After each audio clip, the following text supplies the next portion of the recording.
ദൈവം മനുഷ്യജീവിതത്തെ വിലയുള്ളതായി കാണുന്നു. ഒരു മനുഷ്യന്റെ ആത്മാവ് സർവ്വലോകത്തെക്കാളും വിലയുള്ളതാണെന്ന് ദൈവം കരുതുമ്പോൾ, മനുഷ്യൻ നിസ്സാര കാര്യത്തിന് ഒരു ചെറിയ വാക്കുതർക്കം വരുമ്പോൾ, ഒരു വിദ്വേഷം വരുമ്പോൾ മനുഷ്യൻ കൊന്നുകളയുന്നു, ജീവൻ അപഹരിച്ചു കളയുന്നു. എത്ര ഭയാനകമാണത്! നമ്മുടെ ജീവിതം വിലയുള്ളതിനു വേണ്ടി ചെലവഴിക്കണം.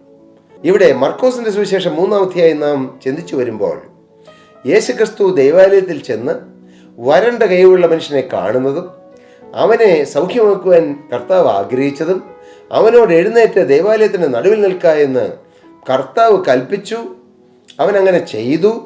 അവിടെ ഇരിക്കുന്നതായി അനേകം ഭക്തി ഉണ്ടെന്ന് നടിക്കുന്ന അനേകം ആളുകൾ, എനിക്ക് ദൈവഭക്തിയുണ്ട്, ഞാൻ ദൈവത്തെ സ്നേഹിക്കുന്നു, ദൈവം എൻ്റെ കൂടെയുണ്ട്, ഇങ്ങനെയെല്ലാം പുറമെ വാക്കുകൾ കൊണ്ട് പറയുകയും എന്നാൽ വാസ്തവമായി ദൈവത്തെ തിരിച്ചറിയുകയും ചെയ്യാത്ത വലിയൊരു കൂട്ടം ജനം.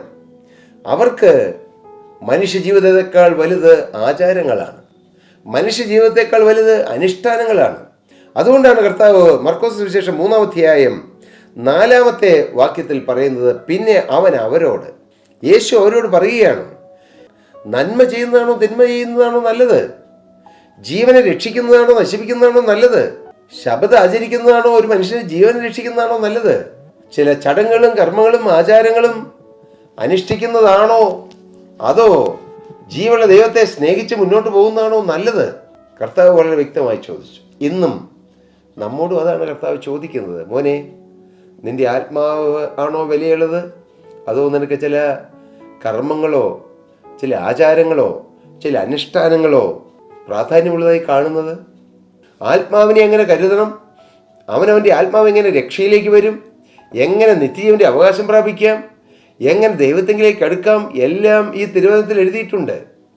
പക്ഷെ അതെല്ലാം പിറകോട്ട് തള്ളി ഇന്ന് അനേകർ ചില ആചാരങ്ങളുടെയും അനുഷ്ഠാനങ്ങളുടെയും കർമ്മങ്ങളുടെയും ചില പദ്ധതികളുടെയും പിന്നാലെ പോവുകയാണ്. നിങ്ങൾ സത്യം അറിയൂ, ഒരാചാരമോ ഒരനുഷ്ഠാനമോ ഒന്നും ഒരു മനുഷ്യനെയും രക്ഷിക്കുന്നില്ല.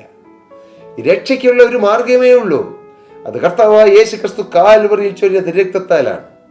യേശു ക്രിസ്തുവിന്റെ കാൽവറിയിലെ പരമയാഗത്താൽ വിലയുള്ളതാണ് രക്ഷ. പക്ഷേ ആ വിലയുള്ള രക്ഷ നമുക്ക് സൗജന്യമായി തന്നു. എന്തുകൊണ്ടാണ് കർത്താവ് അത്രയും വില കൊടുത്തത്? നമ്മുടെ ആത്മാവ് അത്രയും വിലയുള്ളതാണെന്ന് കർത്താവിന് മനസ്സിലായി. എൻ്റെ പ്രിയരെ, ക്രിസ്തുവിന്റെ സ്നേഹം എല്ലാത്തിനേക്കാളും വലുതാണ്. യേശു ക്രിസ്തുവിന്റെ സ്നേഹം അത് സഭയെക്കാളും, യേശു ക്രിസ്തുവിന്റെ സ്നേഹം അത് ആചാരങ്ങളെക്കാളും, യേശു ക്രിസ്തുവിന്റെ സ്നേഹം ചില അനുഷ്ഠാനങ്ങളെക്കാളും, യേശു ക്രിസ്തുവിന്റെ സ്നേഹം എന്തിനേക്കാളും വലുതാണ്.